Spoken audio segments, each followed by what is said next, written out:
Boa tarde, irmãos, graça e paz. Vamos estudar o livro de Malaquias, o profeta Malaquias.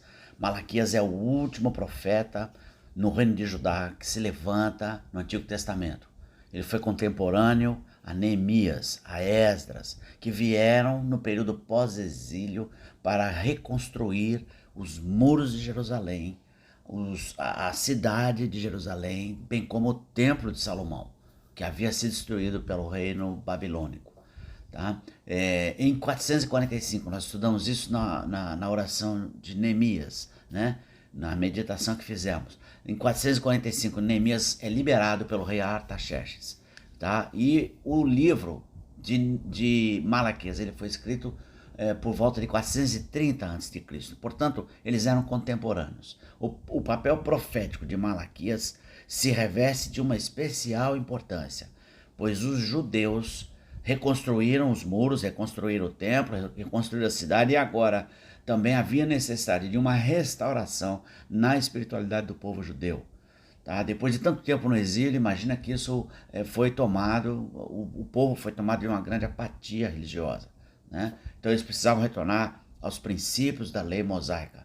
O nome Malaquias significa meu mensageiro. Tá? O seu nome, Malaquias, ele não é citado em nenhum outro lugar da Bíblia, nem no Novo e nem no Antigo Testamento. Então não se sabe muita coisa sobre ele. Tá? Não tem uma informação confiável sobre Malaquias. A tribo que pertencia, se ele atuou sob um pseudônimo ou não. Assim, ele é um judeu anônimo, uma pessoa que nós não sabemos muita coisa sobre ele. Tá?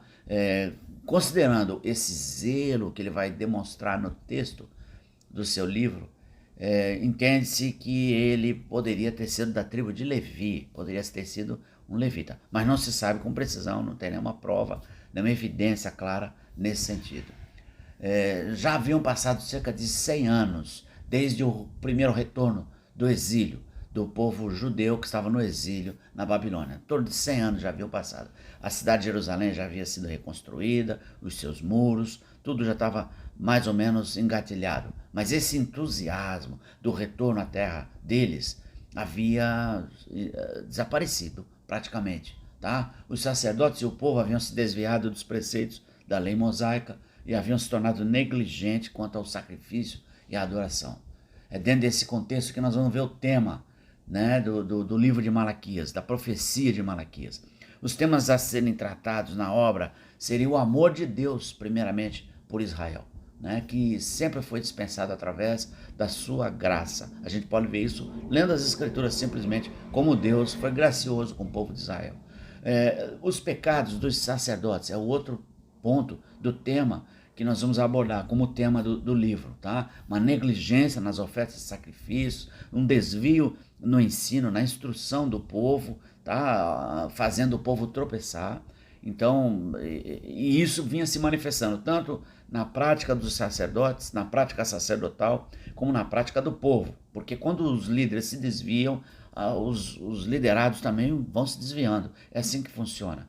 Então essa deslealdade se manifestava de várias formas, nos relacionamentos conjugais, né, através de casamento em julgo desigual, através de adoração de outros deuses. Né? Então, finalmente, Deus trata o último tema, que é a vinda do Senhor e do seu precursor. Então, Malaquias está repreendendo os sacerdotes, tá? O povo por tabela, mas está repreendendo principalmente os sacerdotes de Judá, de Israel, quanto ao culto ao Senhor, tá? E os chama ao arrependimento. Esse é o tema. E ele começa já no primeiro versículo do capítulo 1, dizendo assim: mantenha o livro de Malaquias aberto, nós vamos estar lendo de vez em quando o texto, tá? Sentença pronunciada pelo Senhor contra Israel, por intermédio de Malaquias. Quando se lê aqui Israel, agora Judá é o que restou, né? É o que sobrou do povo de Israel todo. Né? Não é mais um reino de Israel, porque eles sequer têm um rei à frente deles nesse momento. Tá certo? Então, está se falando de Israel como todo, todos são descendentes de Israel. Logicamente, no meio tinha alguns daquelas tribos de Israel sobreviventes, mas como reino de Israel, o reino se extinguiu, mas também se extinguiu o reino de Judá. Não existe mais nenhum dos dois, né? Então nós estamos já naquele período, na véspera do período intertestamentário, aquele período de 400 anos em que se faz silêncio em Israel, onde Deus não levanta nenhum profeta para falar ao seu povo. A Malaquias vem a ser o último profeta que Deus levanta para falar a Israel. Então, logo no começo, ele já vai falando sobre a questão dele estar pronunciando uma sentença contra Israel, por intermédio do profeta Malaquias. O primeiro ponto que a gente vê já logo no capítulo 1, versículo 2 a 5, é que Deus ama Israel. Deus sempre amou Israel, né? E sempre eles respondiam com uma pergunta em desdém, como se o povo estivesse desdenhando do que Deus está falando. Mas como assim? Em que nos tem amado? Né? Então Deus declara o seu amor por Jacó, mas esse amor da parte de Deus é questionado pelo povo. Em que nos tem amado? O profeta faz uma comparação entre os dois irmãos, Jacó e Esaú, entre a descendência de Jacó e a descendência de Esaú. Vocês estão vendo que a descendência de Esaú, Deus se desfez dela, eles sumiram no mapa. Tá? Mas a descendência de Jacó permanece. Só aí já dá para ver como Deus ama Israel, como Deus ama Jacó. Ele desdenhou já lá no começo, ele elegeu Jacó e odiou ou desprezou Esaú, né? Dos filhos de Isaac. Eram 2 filhos, né? Mas dentre os 2 filhos, Deus ficou com Jacó, que são os descendentes de Jacó, as tribos de Israel.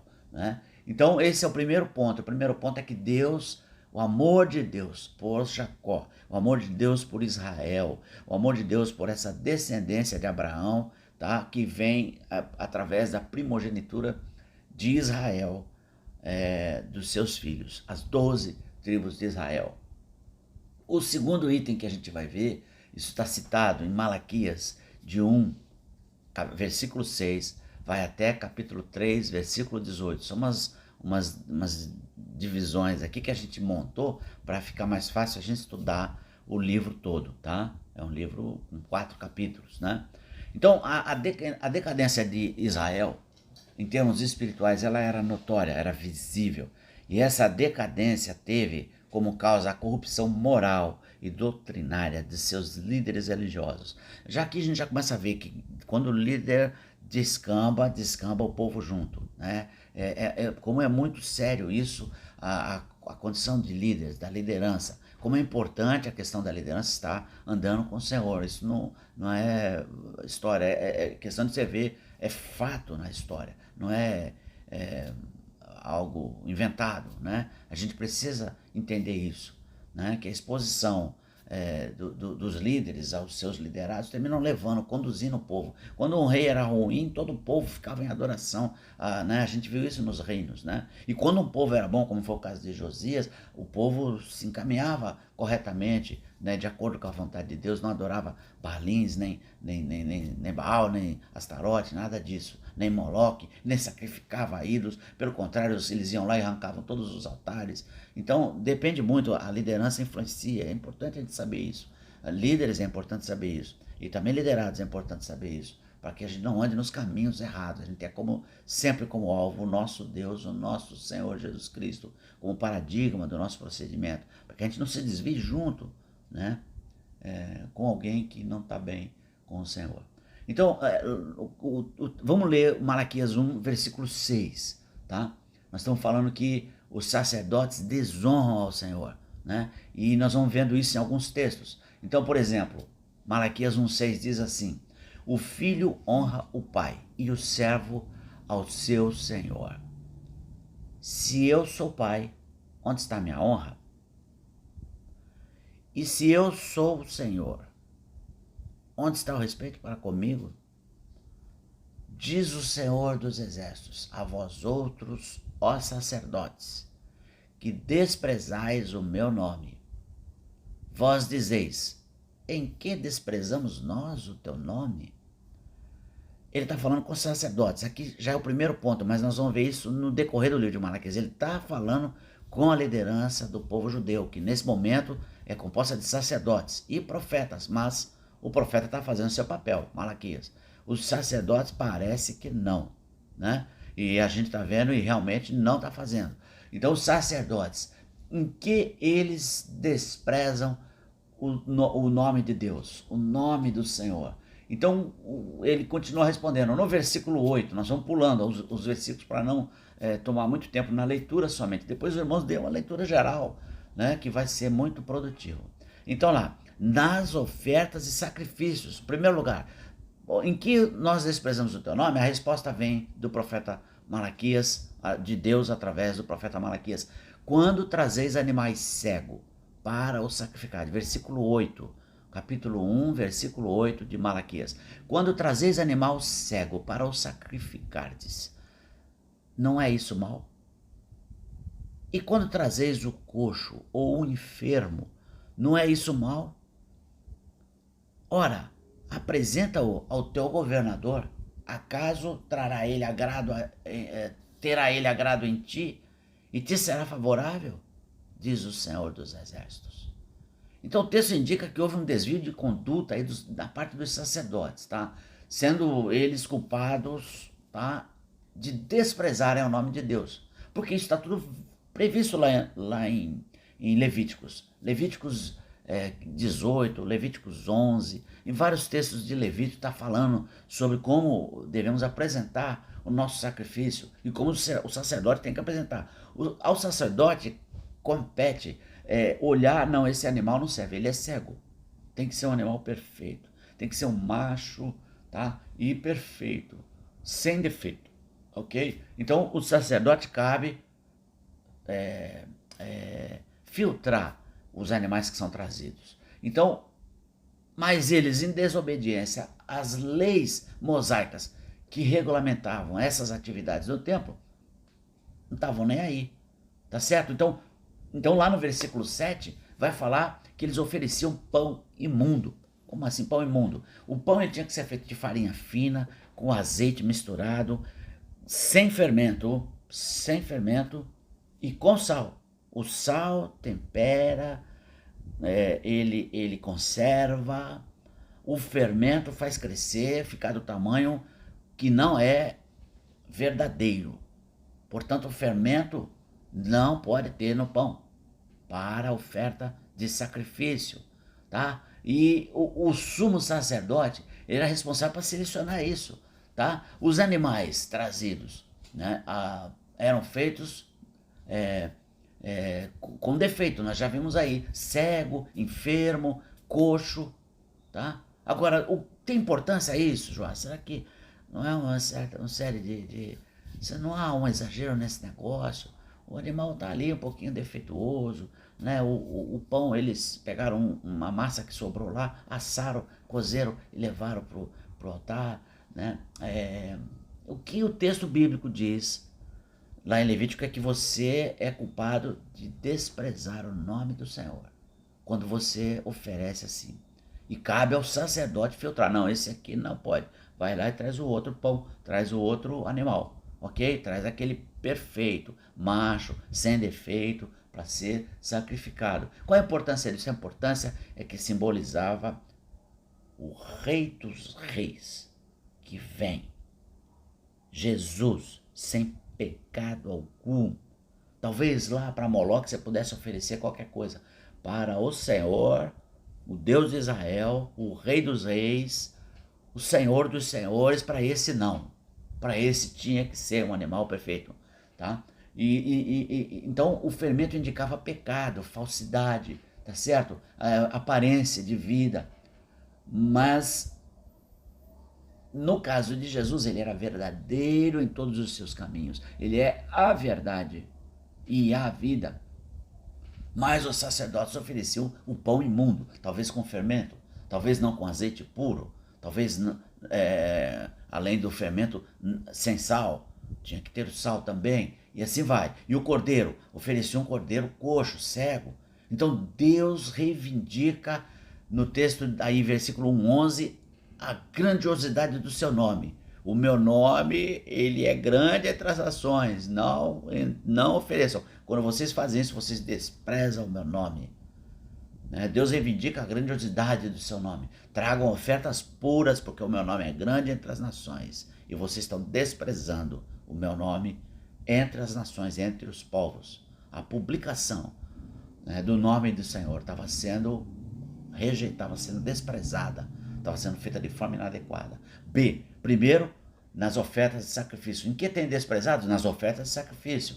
E depois? Depois, na prática da santidade e na instrução do povo. A prática da santidade, a gente já sabe que a autoridade que temos é na prática. É quando praticamos boas obras, quando praticamos atendimentos aos necessitados, quando praticamos honestidade, moralidade, falar a verdade, todas as virtudes cristãs, e quando praticamos essas virtudes, né, diante de todos, e quando praticamos também aquilo que ensinamos. Então, um líder, ele tem que não só instruir o povo, mas praticar aquilo que ele ensina. E parece que eles não estavam fazendo isso. Vamos ver lá Malaquias 2, versículo 8 e 9. Diz assim: mas vós vos tendes desviado do caminho, e por vossa instrução tendes feito tropeçar a muitos. Violastes a aliança de Levi, diz o Senhor dos Exércitos. Está tudo previsto em Levíticos. Por isso, também eu vos fiz desprezíveis e indignos. E é exatamente assim que fica. Um líder que ensina errado ou que ensina e não pratica, ele se torna desprezível, indigno diante de todo o povo. Por isso também eu vos fiz desprezíveis diante do povo, visto que não guardastes os meus caminhos e vos mostrastes parciais, não aplicardes a lei. Aplico o que interessa, o que não interessa eu não aplico. Parece político brasileiro, né? Então, quando líderes que deveriam praticar a lei e ser exemplo para o povo se desviam por corrupção, imoralidade e demais práticas de injustiça, se tornam desprezíveis diante do povo. Quando líderes começam a pisar na bola, incitam os seus liderados a fazerem o mesmo. Assim, a consequência direta para o povo é começarem a proceder indignamente também. Entende isso? Em que mais? Em que mais nós então vimos que na prática da santidade e também nas ofertas e sacrifícios, em que mais que eles estavam tornando o nome do Senhor desprezível, os sacerdotes, os líderes religiosos, né? Em que mais eles estavam pisando na bola? Nos casamentos mistos. Casamentos mistos. Eles pisavam na bola. Por quê? Malaquias 2,11 diz assim: Judá tem sido desleal e abominação se tem cometido em Israel e em Jerusalém, porque Judá profanou o santuário do Senhor, o qual ele ama, e se casou com a adoradora de Deus estranho. Judá fez isso na história verdadeira, e aí ele cita aqui, Judá tem sido desleal, mas ele está se referindo aos sacerdotes, né?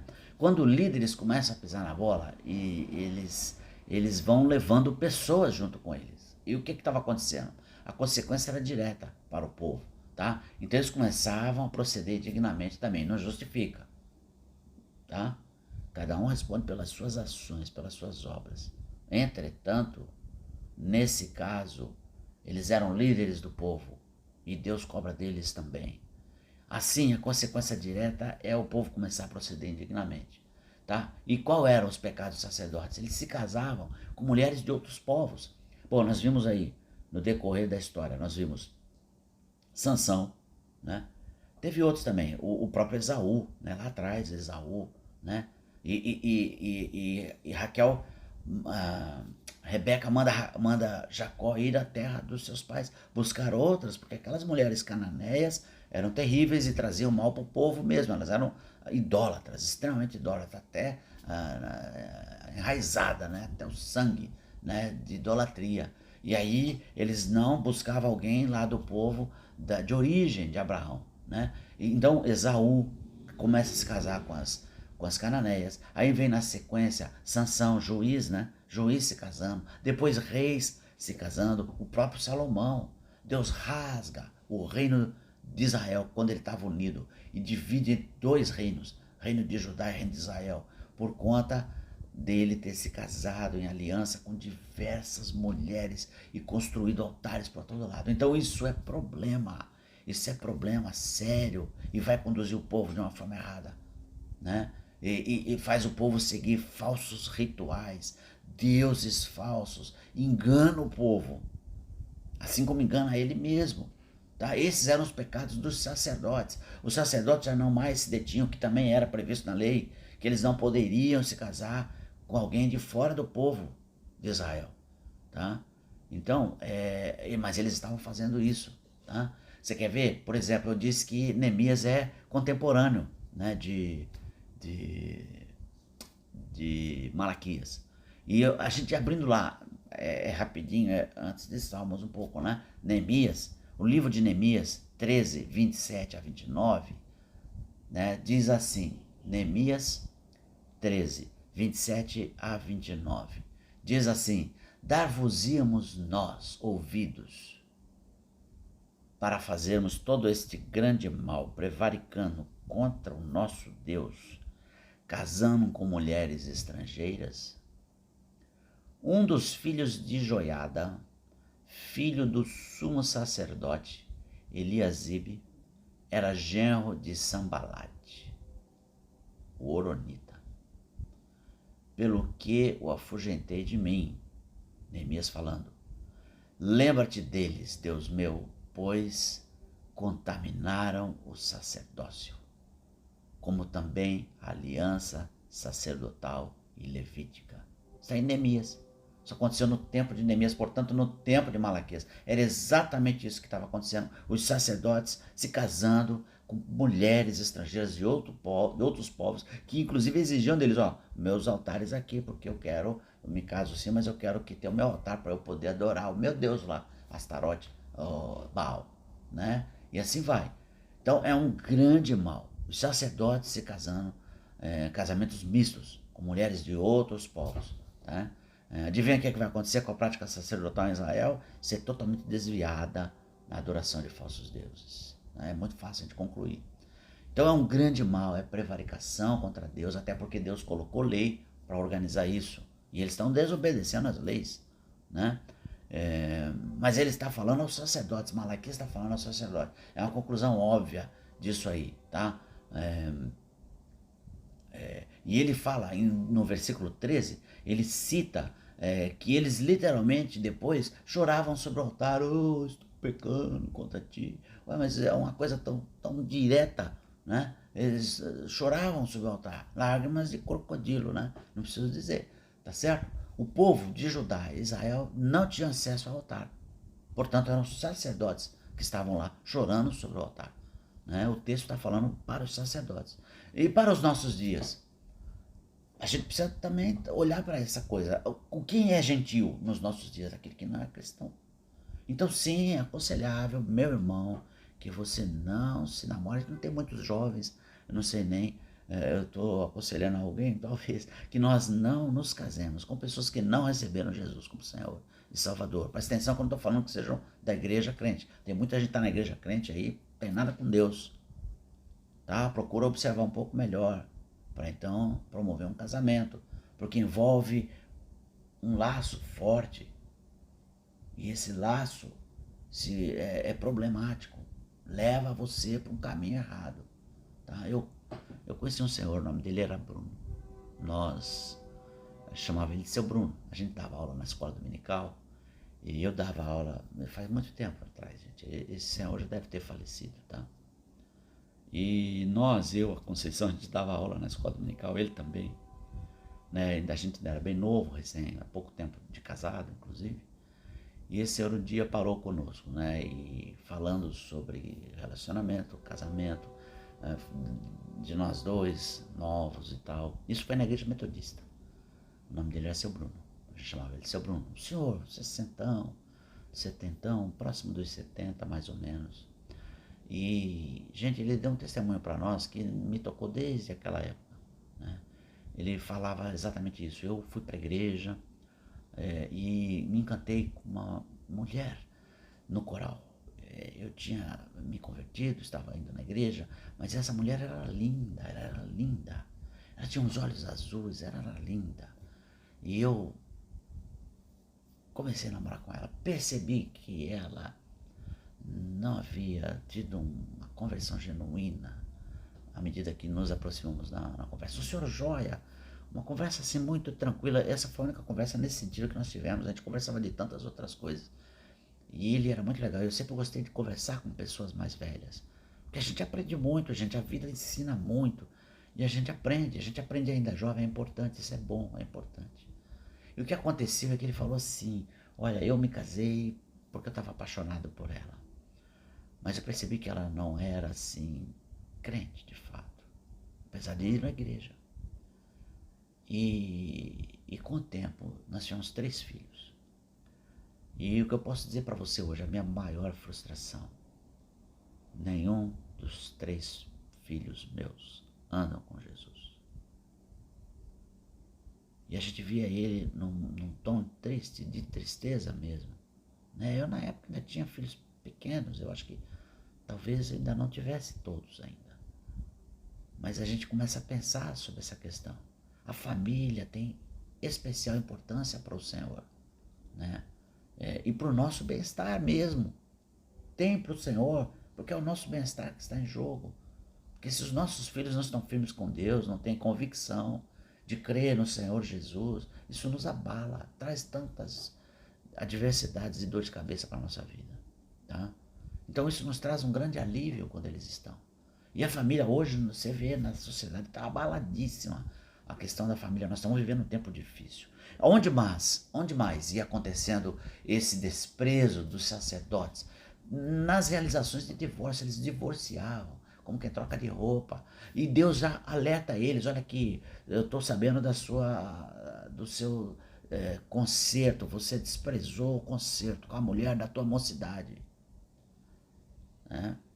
E ele fala assim, porque o Senhor, o Deus de Israel, está lá no 2, versículo 16, diz que odeia o divórcio.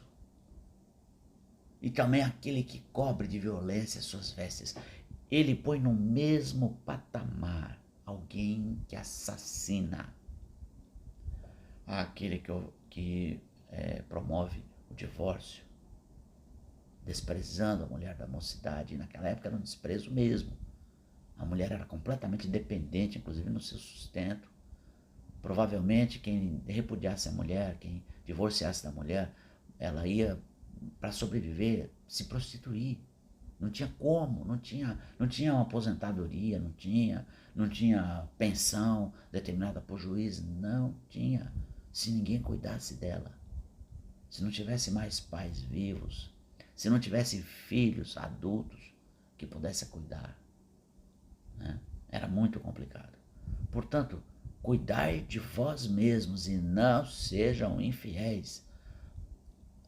Deus alertando os sacerdotes, tá certo? Na sua graça, na sua bondade. E a partir do versículo 13, o texto converge para isso, falando tudo sobre divórcio, sobre alianças, sobre compromisso que firmamos e não cumprimos. Importante, seja o vosso sim, sim, isso é Novo Testamento, não é Antigo Testamento. E o vosso não, não. Deus não se agrada de procedimentos inconstantes. A gente firmou compromisso, cumpre, né? Lembra de Jonas? Foi atrás dele no navio, vem cá, volta lá, vai em Nínive, né? Então, é muito importante isso, tá? Muito menos quando envolve famílias, envolve outras vidas. Deus ser desprezado não é tão grave quanto você desprezar, por exemplo, uma outra pessoa. É gravíssimo, é grave também, né? Ambos são tão graves, um quanto o outro. Porque quando eu desprezo o outro, Deus sofre pelo outro também. E sofre pelo seu desprezo também. Então, nesse texto, o profeta compara o divórcio ao assassinato. Cobre de violência as suas vestes. É a mesma coisa. Tá? De fato, A dor mais forte provocada no ser humano depois da morte, isso é constatado por pesquisas estatísticas, a dor mais forte que o ser humano passa depois da morte é o divórcio. Tá? Mas a gente não vai analisar isso, não é o propósito desse texto hoje, do nosso estudo hoje. E nem vamos nem pensar também no que gera isso nos filhos, tá? Porque gera sim problema, tá? Bom, e no que mais havia o desprezo dos sacerdotes? Nos dízimos e nas ofertas, é óbvio, né? Que me parece óbvio, né? Que vai haver esse contexto também de roubo, né? Como o profeta diz. Lá no capítulo 3, versículo 8, diz assim: roubará o homem a Deus? Todavia vós me roubais e dizeis: em que te roubamos? Nos dízimos e nas ofertas. Malaquias 3:8. Eu não tenho a intenção também de abordar esse assunto profundamente, tá? Dentro desse contexto. Dízimos são ordenanças para o povo de Israel. Então o povo de Israel não podia estar deixando de dar dízimo, tá certo? Entretanto, a gente precisa ter um compromisso, a gente também, isso não é uma ordenança para a igreja no Novo Testamento, tá certo? Mas precisamos ter compromissos regulares com a igreja, como igreja, porque é com esse compromisso regular que a igreja atende o necessitado, dentro da própria igreja ou fora dela. Boas obras, tá certo? Boas ações, que a Bíblia tanto fala, a gente cuidar de pessoas necessitadas, primeiro lugar. Segundo lugar, a manutenção do templo, para que as pessoas possam virem adorar e possam converterem-se, possam se converter, tá certo? A manutenção dos sacerdotes e dos levitas. Hoje nós só temos, talvez, pastor. Nossa igreja, graças a Deus, não tem essa necessidade. Mas se tivesse, teria que ter condições. Então, as ofertas regulares, mensais, tem que ser trazidas às igrejas, à igreja. Não vou entrar no mérito do dízimo, tá? Porque no Novo Testamento fala de uma oferta generosa, conforme a orientação de Paulo, tá certo? Irregular, tá certo? Então, quando a coisa vai mal, nas ofertas de sacrifícios, nas instruções da palavra, nas práticas de santidade, nos relacionamentos conjugais e familiares, que são as coisas mais importantes do ser humano, é óbvio que também o será está atingido também na questão das contribuições. Me parece claro isso. Né? A coisa mais acertada é que as contribuições estão falhando, não estão contribuindo. O que se tem notícia dessa época na história, não aqui no livro, é que os levitas, porque os levitas não podiam ter terra. Você pode ver que não tem, a tribo de Levi não tem um território deles. Eles não podiam cultivar a terra, eles viviam exclusivamente para o serviço do templo, bem como os sacerdotes. Arão é descendente de Levi. De Arão, os sumos sacerdotes, a linhagem sacerdotal. Os levitas eram os que ajudavam cuidando do templo, fazendo as limpezas, cuidando de tudo no templo. E eles só viviam para isso. Eles nem tinham terra para plantar. Conclusão, os sacerdotes começam, essa é a notícia que a gente tem, as informações que a gente tem da história, de que os sacerdotes começavam a reter consigo os dízimos e as ofertas e que já não eram bem depositadas corretamente. Então o povo começou a falhar, os sacerdotes começaram a reter para si, e os levitas em condição de miséria. Mas isso é óbvio a gente já observar essa corrupção desenfreada até na própria oferta que o povo levava e que os sacerdotes aceitavam. Então, por quê? Por que eles levavam um animal cego, um animal coxo? Porque o animal perfeito, o valor era maior, meu irmão. Você vendia ele por um preço melhor, você tinha mais dinheiro. O cego, o coxo, esse eu te dou um trocado aí para tu se livrar dele, mas não era o mesmo preço. Então, você já vê que é a corrupção financeira que está coordenando esse desprezo ao nome de Deus. Né? É verdade que os sacerdotes poderiam impedir isso, mas não impediam. Né? E por que não impediam? Estavam corrompidos juntamente com o povo. Aliás, eles comandaram, essa corrupção. Tá certo? Um animal sem defeito é que tinha que ser oferecido. Quando tá assim, ruim, vai o resto tudo, né? E o último item que nós vamos observar. Então, dessa forma toda aí, eles estavam desprezando o nome de Deus. Todos nos dízimos, nas ofertas, nos divórcios, nos casamentos mistos, nas ofertas de sacrifícios, né, em todos esses aspectos, na prática de santidade e na instrução de todo o povo. E aí nós vamos para o último item do livro de Malaquias. Vai falar sobre o sol da justiça e o seu precursor. A vinda do juízo de Deus. Fala isso para os sacerdotes. E nós vamos ler Malaquias 3.1. Vamos voltar um pouquinho no Malaquias 3.1. Nós já fomos um pouquinho avante. Vamos voltar porque também aí aborda esse aspecto. É um texto conhecido, né? Malaquias 3.1 diz assim: Eis que eu envio o meu mensageiro, que preparará o caminho diante de mim. De repente, virá ao seu templo o Senhor, a quem vós buscais, o anjo da aliança, a quem vós desejais. Eis que ele vem, diz o Senhor dos Exércitos. Esse texto, né, ele é utilizado por Jesus lá em Mateus. Mas antes, vamos ler Malaquias 4. Avança um pouquinho aí, nós lemos o 3. No Malaquias 4 também fala do precursor, né, de Jesus, precursor. Eis que eu, 4, 5 e 6, os versículos. Eis que eu vos enviarei o profeta Elias, antes que venha o grande e terrível dia do Senhor.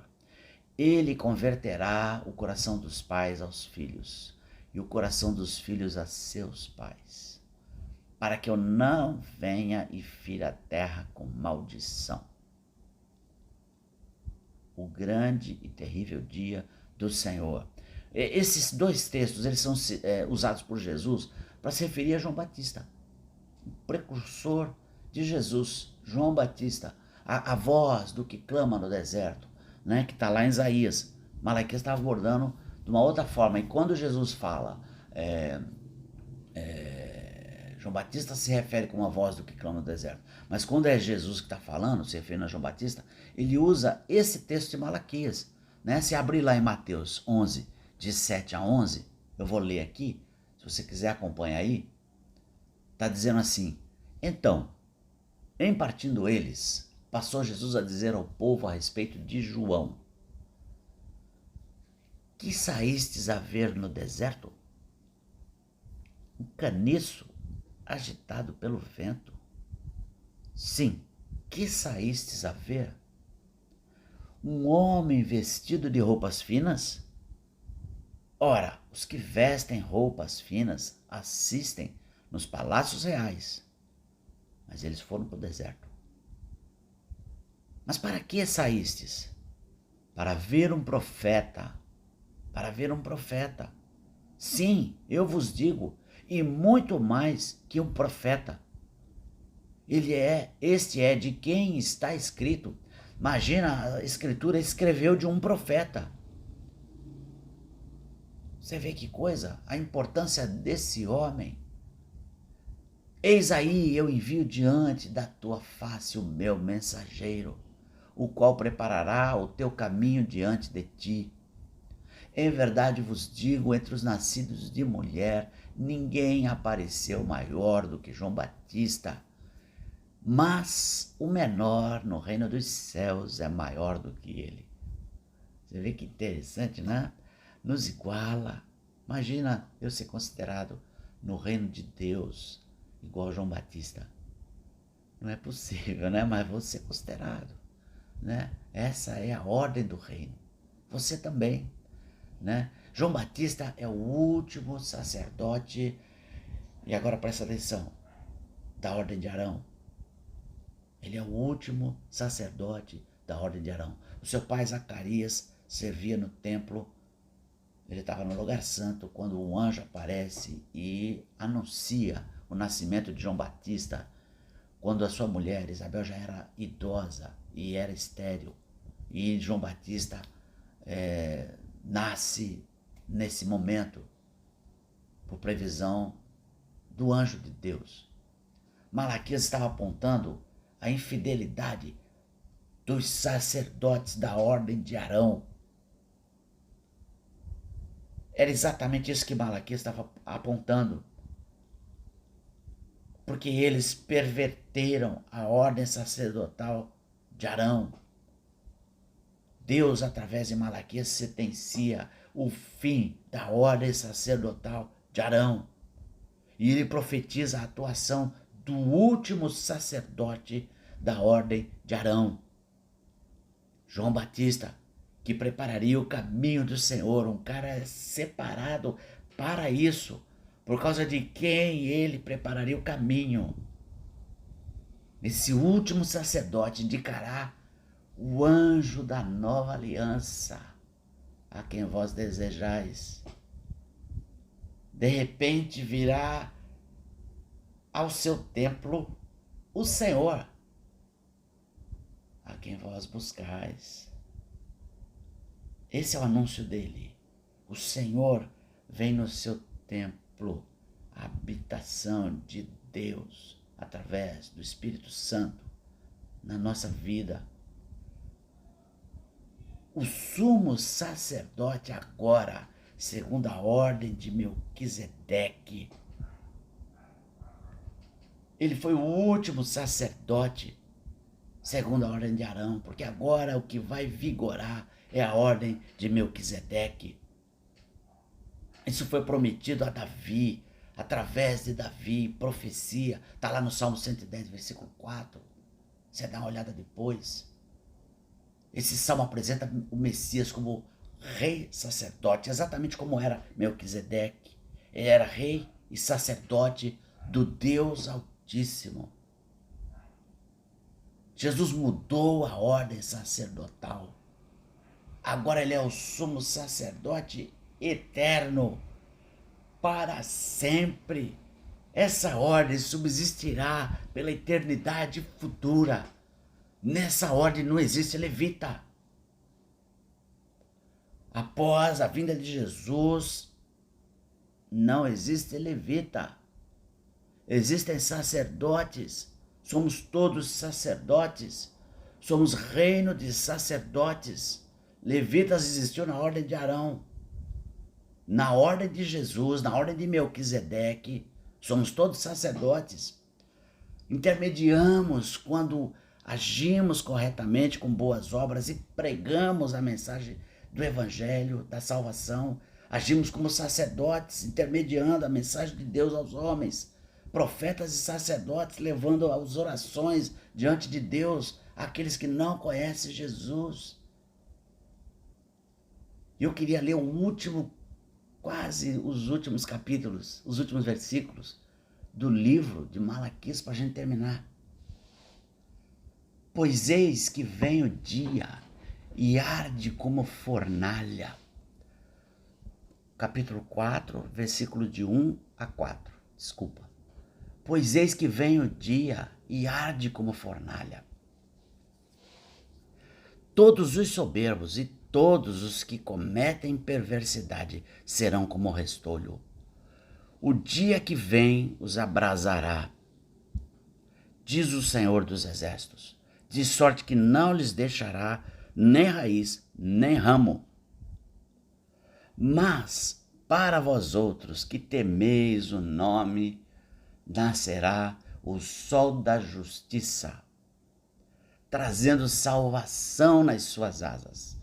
Saireis e saltareis como bezerros soltos na estrebaria.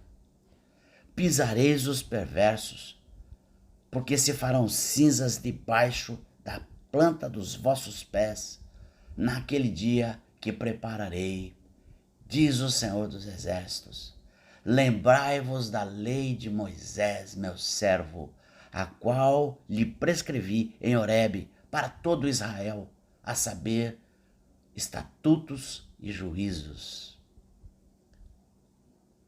Vem o grande e terrível dia do Senhor.